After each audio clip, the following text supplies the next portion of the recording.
เกตบอล NBA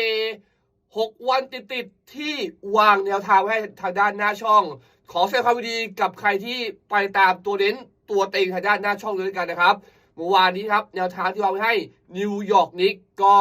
จากตาม20สามารถพลิกนรกกลับมาเอาชนะทางด้านอินดาเพเซอร์ได้ถึงเกนบิดฟินเฮาส์106 ต่อ 100เมื่อเช้านี้ได้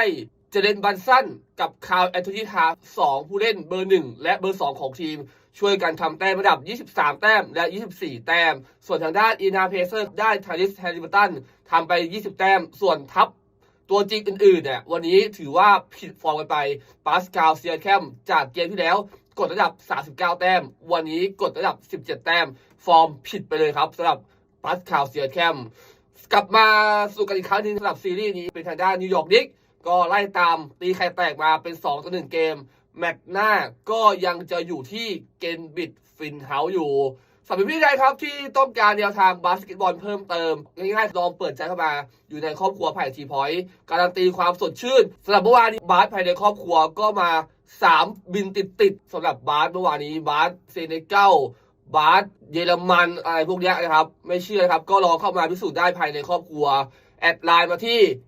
@ppoland แล้วก็ AI7 ใครสนใจผมจะขึ้นลิงก์ไว้ที่หน้าจอแล้วก็ใต้คอมเมนต์ไม่อยากพลาดทางบาสดีๆในแต่ละวันมาเป็นครอบครัวด้วยกันสับบาสในวันนี้ครับก็เดินทางมาสู่เกมที่4แล้ววันนี้เราจะอยู่กันที่สนาม Target Center ลังเหย้าของหมาป่ามินนิโซตาทิมเบอร์วูฟวันนี้จะเป็นเกมที่ค่อนข้างชี้ชะตาอีก1เกมที่4แล้วถ้าวูฟแพ้เนี่ยโอกาสตกรอบสูงมากถึงแม้ว่าจะมีเกม5ให้แก้ตัวอยู่แต่ความห่างคือมัน3ต่อ1เกมส่วนทางด้าน OKC เองวันนี้มาแบบจัดเต็มแน่นอนเขาเองก็หมายมั่นปั้นมือว่าอยากจะเอาชนะเกมนี้ให้ได้เพื่อโอกาสเข้าชิงชนะเลิศ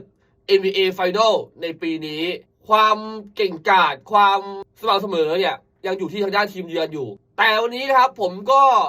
ชี้ชัดฟันธงเลยแล้วกันเลยที่เปิดมาในวันนี้เหมือนเดิมเลยก็เชื่อว่าทางวูฟเองน่าจะมีแผนเด็ดหมัดน็อกสู้กับOKC ได้ในเช้าวันนี้ใจจริงผมก็อยากจะไป OKC นะแต่วันนี้ครับด้วยเรื่องราวของการตลาดคิดว่า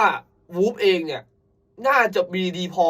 สู้กับ OKC ได้ถึงพลิกถึงขิงในเช้าวันนี้ใครอยากจะตามมาได้เลยมินนิโซตาทิมเบอร์วูฟใครตามเนี่ยถือว่าใจถึงหน่อยหลายๆคนเนี่ยอาจจะไป OKC นะแต่วันนี้ผมก็ขอยืนหยัดอยู่ที่ทางด้านเจ้าบ้านอย่างมินนิโซตาทิมเบอร์วู